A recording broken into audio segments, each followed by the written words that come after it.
ஆவிகள் உலகம் இணையதள தொலைக்காட்சி நேயர்களுக்கு வணக்கம். நான் விக்கிரவாண்டி ரவிச்சந்திரன். தினமும் எனக்கு நிறைய ஃபோன் கால்ஸ் வந்துக்கிட்டே இருக்குது. எப்படி இருக்கீங்க, உடம்பு எப்படி இருக்குது அப்படின்னு.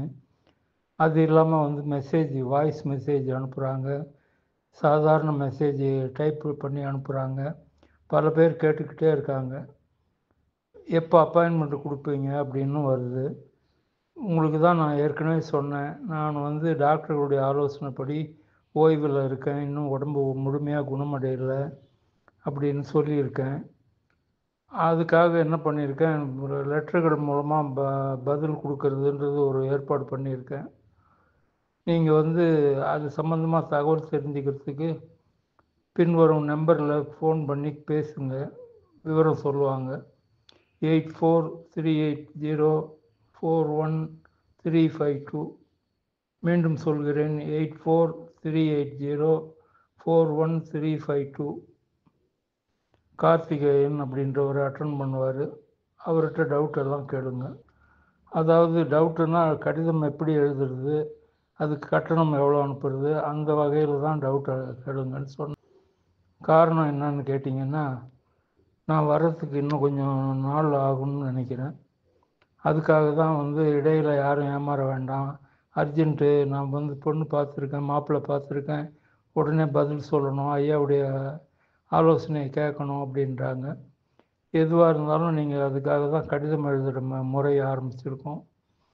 இந்த கடிதம் ஒரு வாரம் 10 நாளைக்குள்ளே பதில் வந்துடும், உங்களுக்கு தாமதம் ஆகாது. வீடியோ போடுறது தான் போடுறோம், ஒரு எபிசோடாகவே போட்டுருவோம் அப்படின்னு முடிவு பண்ணியிருக்கேன்.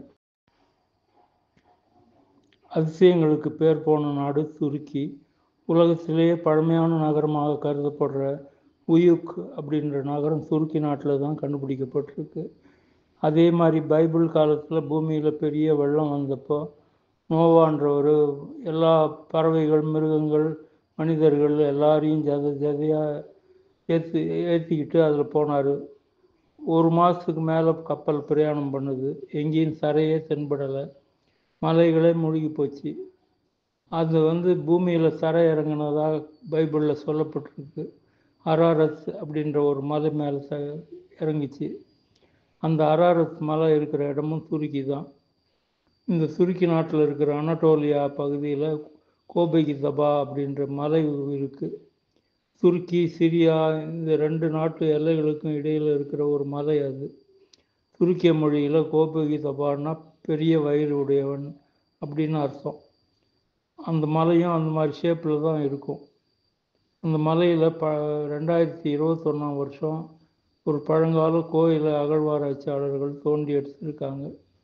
அந்த கோயிலில் வட்ட வடிவமாக நடப்பட்ட கற்கள் இருக்குது. எப்படின்னா, இங்கிலாந்தில் ஸ்டோன் ஏஞ்சஸ் அப்படின்ற பேரில் இருக்கிற வட்ட வடிவ தூண் மாதிரியான கற்கள் ரொம்ப ஃபேமஸ், உங்களுக்கே தெரியும். இதே மாதிரி தூண் மாதிரியான கற்கள் இந்த கோபகி தபா பழங்கால கோயில்லையும் வட்ட வடிவமாக நடப்பட்டிருக்கு. சரி, இந்த தூண் கற்களோட வயசு என்ன தெரியுமா? ஏறக்குறைய 12,000 வருஷங்கள். அப்படின்னா உலகத்திலே ரொம்ப பழமையான கோயில் இந்த கோபகி தபா கோயிலாக தான் இருக்கணும். ஒரு வகையில் பார்த்தா எகிப்து நாட்டு பிரமிடுகளை விட இந்த தூண்கள் தான் ரொம்ப பழசு.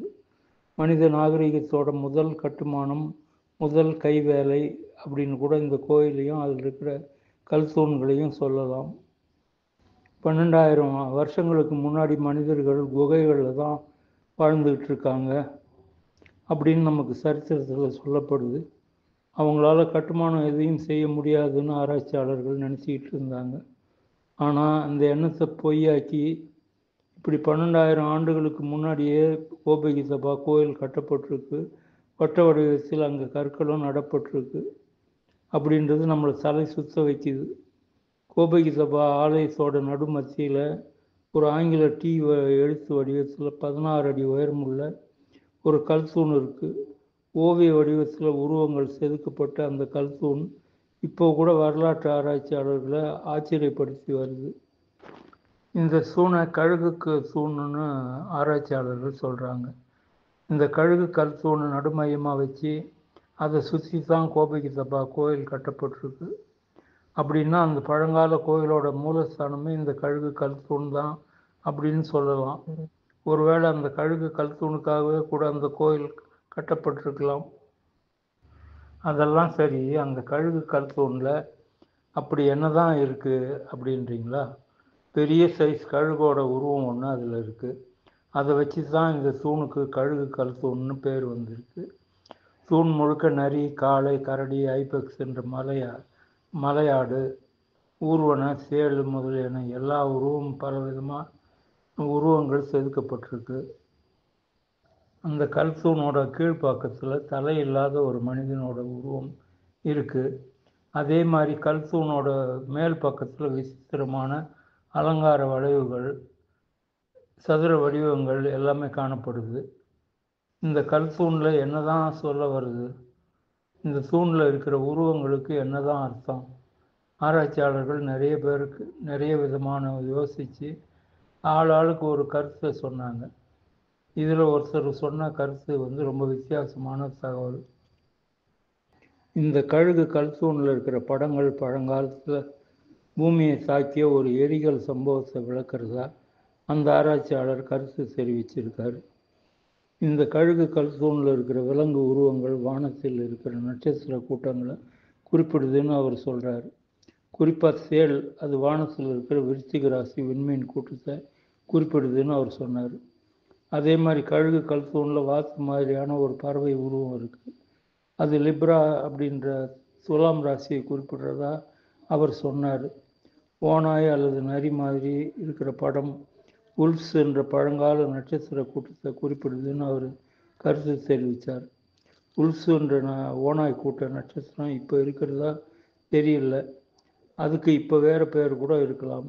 ஆனால் கிட்டத்தட்ட 11,000 ஆண்டுகளுக்கு முன்னாடி வாழ்ந்த மனிதர்கள் கிட்ட அந்த பேரில் நட்சத்திர கூட்டம் இருந்திருக்கலாம்.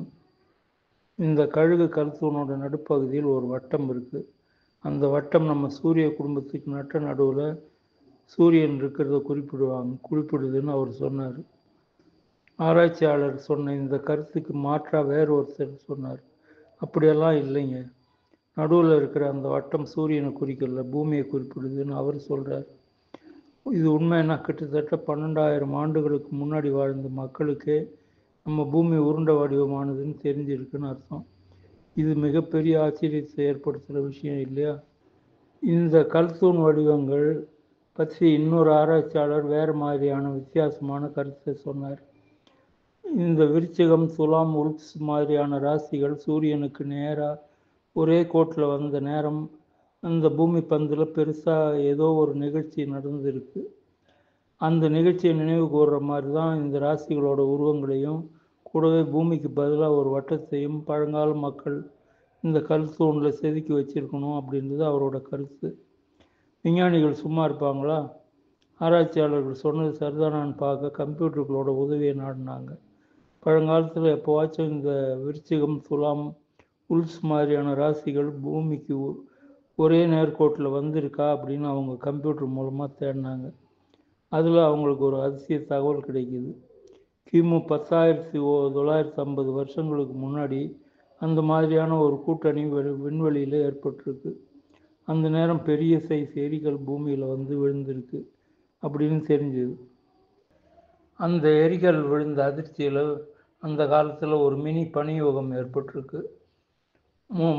ஐசேஜ் அப்படின்னு சொல்லுகின்ற அந்த மினி பனியுகம் ஏறத்தாழ 1000 ஆண்டுகள் பூமியில் நீடிச்சிருக்கு.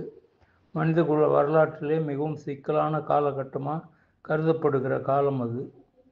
அந்த மினி ஐசேஜ் காலம்தான் அப்படின்னு சொல்லணும். பூமி வாழ் மனிதர்களுடைய வாழ்க்கை முறையை ஒட்டுமொத்தமாக புரட்டி போட்ட காலகட்டம் அது. அந்த காலகட்டத்தில் பூமியில் வெப்பம் ரொம்ப குறைஞ்சி போய் குளிர் அதிகமாக இருந்திருக்கு. சின்ன குழுக்களாக வேட்டையாடி வாழ்ந்துக்கிட்டு இருந்த மக்களுக்கு அந்த குளிர் காரணமாக இறை விலங்குகள், பழங்கள், கிழங்குகள் கிடைக்கல. அந்த நேரத்தில் உணவுக்கு வழி இல்லாமல் தவிச்ச மக்கள் ஒன்றா கூடி அந்த காலகட்டத்தில் தான் வேறு வழி இல்லாமல் விவசாயத்தை கண்டுபிடிச்சிருக்காங்க. பூமியில் மெல்ல மெல்ல நகரங்கள் உருவானதும் இந்த காலகட்டத்தில் தான். ஆக உலகத்தை மிரட்டின அந்த குளிர் சம்பவத்தை தான் கோபகிதபா பகுதியில் வாழ்ந்த மக்கள் ஒரு கல் தூணில் செதுக்கி அதை நட்டு வச்சுருக்காங்க அப்படின்ற ஒரு முடிவுக்கு ஆராய்ச்சியாளர்கள் சிலர் வந்திருக்காங்க. அதுலேயும் கூட எறும்பு வெண்மீன் கூட்டத்தை பார்த்தபடி இந்த கோயிலை மக்கள் கட்டியிருக்காங்க. எறும்புன்ற வெண்மீன் கூட்டத்தோட பெயர் இப்போ நம்மக்கிட்ட புழக்கத்தில் இல்லை. ஆனால் பழங்காலத்தில் அப்படி ஒரு பேரில் வெண் கூட்டம் இருந்திருக்கணும். அந்த எரிகள் காரணமாக பூமியில் பெரிய அளவில் அழிவு, உயிர் பலி ஏற்பட்டிருக்கணும். அதை சித்தரிக்கத்தான் தலை இல்லாத ஒரு மனிதனோட உருவத்தை கழுகு தூக்கிட்டு போகிற மாதிரி அந்த தூணோட கீழ்பாக்கத்தில் செதுக்கப்பட்டிருக்கு போல் இருக்கு. சரி, இப்போ அந்த கல் தூணில் இருக்கிற சிற்ப உருவங்களை படிப்படியாக பார்த்து அலசலாம். இந்த கல் தூணோட மேல் பக்கம் வலது பக்கம் 2 பாம்புகள் வானத்திலிருந்து விழுற மாதிரி செதுக்கப்பட்டிருக்கு. இந்த பாம்புகள் கூட்டமாக பூமியில் வந்து விழுந்த எரிகற்களை தான் குறிப்பிடுதுன்னு சிலர் நம்புகிறாங்க. அந்த 2 பாம்பு உருவங்களுக்கு கொஞ்சம் அப்பால் பார்த்தீங்கன்னா பறவையோட சிறகுகள், மனித கைகள், கால்களோட சில வித்தியாசமான உருவங்கள் இருக்குது. அதே மாதிரி கல் தூணோட மேற்பகுதியில் இருக்கிற விசித்திரமான சின்னங்கள் அந்த எரிகளோட சிதறி விழுந்த பாகங்களாக, பிசிறுகளாக கருதப்படுது. ஏதோ வானத்திலிருந்து குண்டு மழை பொழிஞ்ச மாதிரி எரிகற்கள் சரமாரியாக பூமியில் விழுந்து அந்த காலத்தில் சல்லடி ஆக்கியிருக்கு பூமியை. சரி, இப்போ முக்கியமான மேட்ருக்கு வருவோம். இந்த கோபகிதபா கோயிலும் சரி, அதில் இருக்கிற கழுகு தூணும் சரி, இந்து மதத்தில் வர்ற சில புராண கதைகளை குறிப்பிடுறதா ஒரு கருத்து இருக்குது. அதாவது கோபகிதபா கோயிலோட இன்னொரு பகுதியில் பன்றியோட உருவம் இருக்குது. அது தசாவதாரத்தில் வர்ற மகாவிஷ்ணு எடுத்த வராக அவதாரத்தை குறிக்கிறதா சிலர் கருதுகிறாங்க. இன்னொரு இடத்துல ஆமை, சிங்க வடிவங்கள் எல்லாம் இருக்குது. அது பெருமாளோட கூர்ம அவதாரத்தையும் நரசிம்ம அவதாரத்தையும் குறிக்கிறதா சில பேர் நம்புகிறாங்க. கழுகு கல் தூணோட நடுப்பகுதியில் ஒரு கழுகு அதோட ரெக்கை நுனியில் சூரியன் அல்லது பூமியை தாங்கி இருக்கிற மாதிரி ஒரு உருவம் இருக்குது. அந்த கழுகு உருவம் மகாவிஷ்ணுவோட வாகனமான கருடனா கருதப்படுது. தலையில்லாத ஆண் உருவத்தை ஒரு கழுகு தூக்கிட்டு போகிற மாதிரி இருக்கிற காட்சி எரிகள் விழுந்து பூமி அழிஞ்ச போது தலையில்லாத யாரோ ஒரு முக்கிய நபரை அவசர சிகிச்சைக்காக தூக்கிட்டு போகிற மாதிரி இருக்குது. ஆக கோபகிதபா கோயில் பழங்கால இந்து கோயில்னு சில பேர் கருதுகிறாங்க. அதே மாதிரி இந்த தூண் வருங்காலத்தில் ஏற்பட போகும் அழிவை குறிப்பிடுற மாதிரி அப்போக்லிப்டோ தூண் அப்படின்ற நம்பிக்கையும் சில பேர்கிட்ட இருக்குது. பூமி மேலே ஒரு எரிகள் விழுந்த சம்பவத்தை அந்த காலத்து மக்கள் இந்த கழுகு தூணில் செதுக்கி வச்சிருக்கிறதா சிலர் கருதினாலும் இந்த கழுகு கல் தூண் வெறும் கோயில் அப்படின்னு சார்ந்த ஒரு தூண் இல்லை, அது அந்த காலத்து வானிலை மையம் அப்படின்ற ஒரு கருத்தும் இருக்குது. இந்த கல் தூணில் எரிகள் விழுற மாதிரி செதுக்கப்பட்டிருக்கிறது சரி. ஆனால் அதுக்கு பக்கத்தில் பறவை ரெக்கைகளோட மனித கால்களோட பறந்துக்கிட்டு இருக்கிற உருவங்கள் யார் அப்படின்னு ஒரு கேள்வி வருது. அவங்கள ஒரு ஏன் எரிகளுக்கு பக்கத்தில் செதுக்கப்பட்டிருக்காங்க? அந்த உருவங்களெல்லாம் ஏலியன்களா? அவங்க தான் பூமியை அழிக்கிற நோக்கத்தில் எரிகற்களை பூமி மேலே விழ வச்சாங்களா? இந்த மாதிரி நிறைய கேள்விகள் இருக்குது. 2021 வருஷம்தான் இந்த கழுகு கல் தூணும் அது தூண் இப்போ இருக்கிற கோபகிதபா கோயிலும் கண்டுபிடிக்கப்பட்டுச்சு. ஆனால் இன்னைக்கு வரைக்கும் இந்த பழங்கால கோயிலோட 5% இடங்கள் மட்டும்தான் தோண்டி எடுக்கப்பட்டிருக்கு. மற்ற 95% இடங்கள் இன்னும் தோண்டி எடுக்கலை.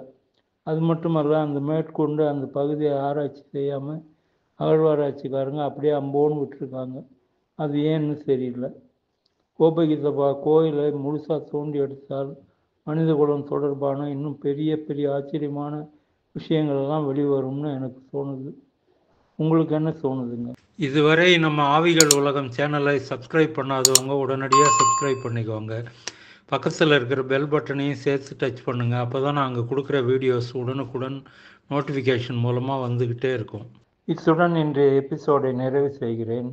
அடுத்த எபிசோடில் புதிய தகவல்களோடு வந்து உங்களை சந்திக்கிறேன். அதுவரை நன்றி கூறி விடைபெறுகிறேன். வணக்கம்.